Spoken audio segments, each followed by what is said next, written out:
introduce you to two modern-day spies. These guys are real spy catchers. They have infiltrated the mob. They broke up one of the biggest mob booking operations since the war. They've been setting up elaborate stings to catch criminals and scam artists red-handed. They put their lives in danger by infiltrating some very serious situations. Please welcome Dan Hanks and Fred Valis. Dan, Fred, come on out.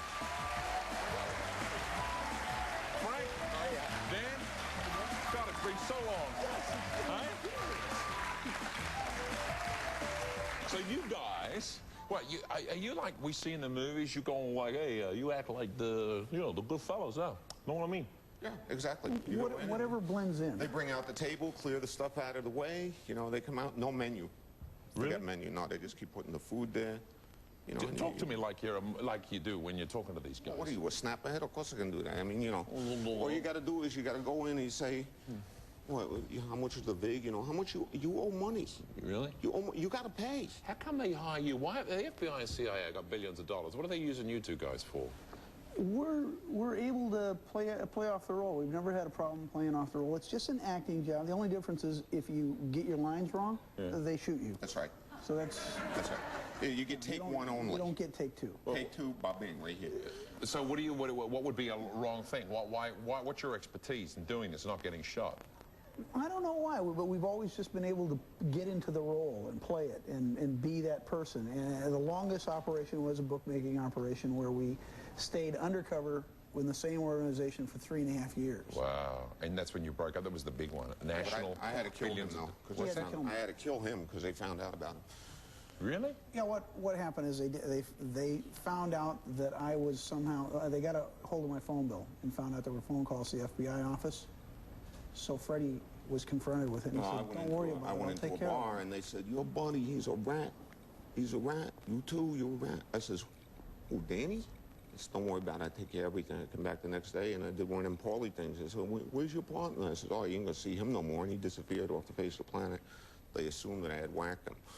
Wow. So I came back to life about 1.5 years later when they were indicted. Really? And grand jury, he had a miraculous recovery. He's the ghost that walks. They looked like ghosts when we walked into the grand jury. You were paid, this is the real joke, you were paid by the FBI to spy, and you were paid by the bad guys. Correct.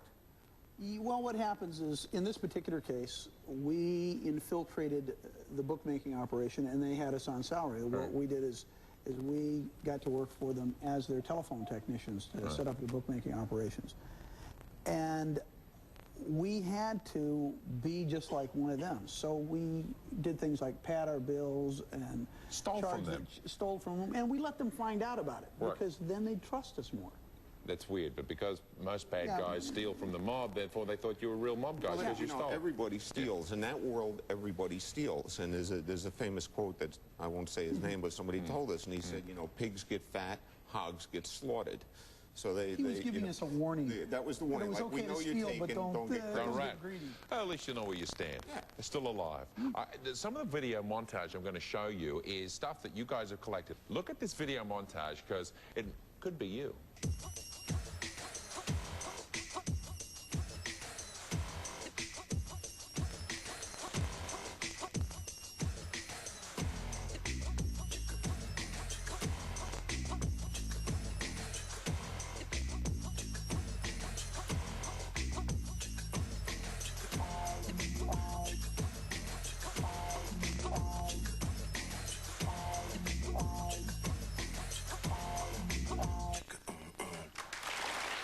Now, some of that video comes from the private insurance work that Dan and Frank have done.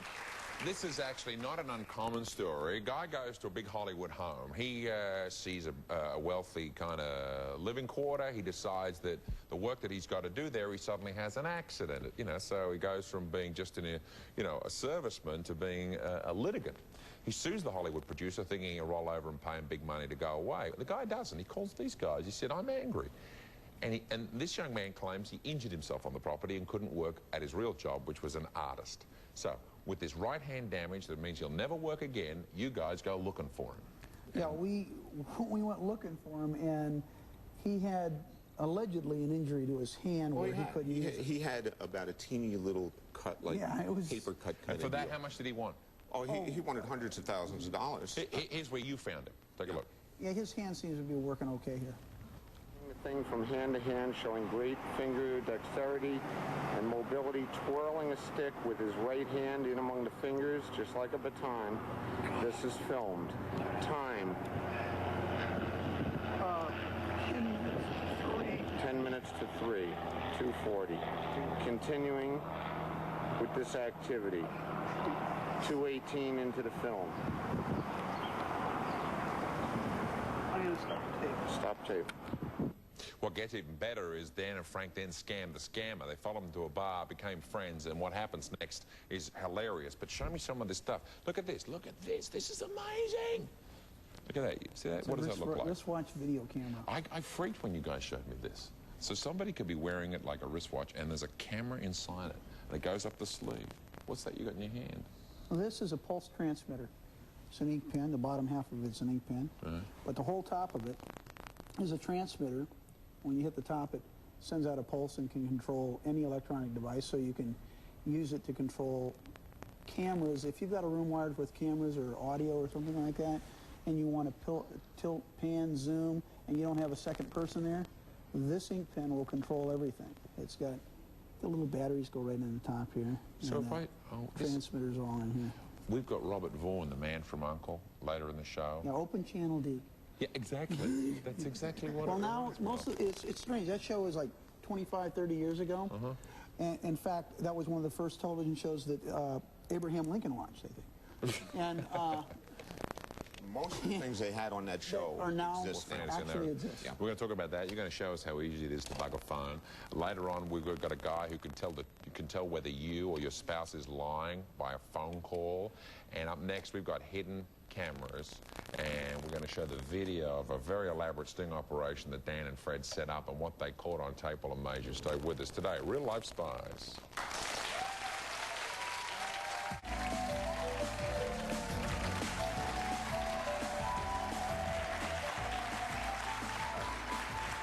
There's a little bit of boy in all of us, and I certainly am very excited that the man from U.N.C.L.E. is coming. So I must apologize to the women who are watching, because I'm really into this stuff. But this is this is a booming spy business. I mean, you've seen those spy stores opening up all over the country.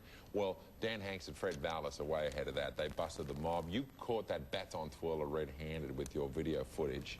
We'll talk about your undercover operation, but why go further? You could have gone to court and dismissed his insurance claim by the fact that he was just using his right hand with such dexterity. What'll happen is he'll say, oh yeah, that day my hand was feeling fine, but for the next 2 weeks I couldn't do anything, and I couldn't paint. And he showed me some paintings. He showed me some paintings. He had sold one for $35, and now he was going to make, these millions of dollars painting. He actually invited me to one of his shows. Well, you followed him to a bar. We went in, and we decided to put him on further surveillance, see what his life was like, and he went to a bar one night. We went into the bar, and we got close to where he was, and we were talking, and we knew that he was looking for a big job in the studios working as an artist. So Fred and I set up a phony conversation that we were out celebrating that we had just gotten this contract as mat artists for one of the major studios. And he said, oh, you guys are artists? And we sucked him into the conversation. We told him, yeah, we're having this party tomorrow night, to celebrate the... We had rented a suite. We had wired the suite for sound and video, 2 cameras, and then we brought in some porn stars and a bunch of other people, and just had it catered and brought them right into the middle. He must have really annoyed this Hollywood producer, because he's paying you to do all that. The producer had a few bucks. He had a few dollars. And he decided to really screw this guy. In fact, the only people at this party that didn't know what was going on were this guy and his one friend that he brought with him. Okay, and now you played a tarot card where you said you could read tarot cards? What I did basically is I read the tarot cards for one of the porno stars, and he was watching, and then his friend says, well, can you read his? Well, of course I can read his tarot cards. We've had him under surveillance for 4 months. I know everything there is to know about this guy. Okay, so let's have a look. Fred, the company you keep, let's have a look as Fred takes this sucker into his confidence and gives him a touch of his own scam. We're going to present, right? We're going to present. Page of Swords is ambition. It's something that's coming up, but it's questionable whether or not it's going to materialize, only because there are that you don't fully understand and problems that you haven't foreseen. The moon is a disaster card. You got within the last year, probably maybe the last 18 months, within the last year, you got an injury. A spear, huh? Was a fence like a spear? Was through your hand? Which one? Your right hand? Your drawing hand? Did it affect your article? Well, I'd like to see serious stuff before the injury. So you got him to admit that even though he injured his right hand, it really wasn't a problem. It wasn't all that bad. And you told him, you put the fear of his life in him. You told him through his fortune telling that this whole thing was going to go wrong on him. Oh, absolutely. I told him it was going wrong on him. There were forces revolving around him right now, which he had no idea, and disaster was stalking him. What happened? What I told him. What was the end result? He settled the case for a lot less money out of court. What, like what? Like a couple $100 or something? Yeah, it was literally pretty cheap. So it got... Pretty much his attorney's cost. That really? was it. I'm making a call from a phone, and of course, how easy is it now to bug these? It used to be that if you wanted to bug a phone, you'd have to like sneak into the guy's house and you'd take the phone apart, maybe take this off. That's what I see in the movies, yeah. And put something in there. You don't even have to do that anymore. Most of the components that it takes to bug a phone actually exist in the phone, and you can hook up a device like this from outside the residence to the phone line. We have to tell you that this is a device that we remove from a premise. This is not out. We don't do that. And if this is hooked into the phone line, then it can pick up the conversation and transmit it. And they have another one that's about similar size that you can hook up to the phone line. You don't even have to hook up to the phone. And when you dial that telephone number, you throw a tone on the line just before it rings. And instead of the phone ringing, it'll open up the microphone circuits of every phone in the house and literally bug the house. Your actual telephones become the bugs. Because what it does basically is your phone is still on the receiver. Yeah, but it just disconnects. But it disconnects so and the phone next to the bed becomes a listening device. Yeah. And you can listen in on everything in the house. I think I need my house swept. I'm already feeling paranoid. We can do that. Yeah. We had. I got to show you. I got to come back. I got to show you this from videotape. We got a guy who this is from England. He found out that his next door neighbour had put a camera up to survey the street because his car was being vandalised. Well, this is what happens when people find out they're being, he thought, under surveillance. Well, take a look at this. He walks out one day and he sees this camera up in the next door neighbour, and he shows it to his friends, and he says, now look at that, that's terrible, people spying on me. So he comes out and he gets a good look at it.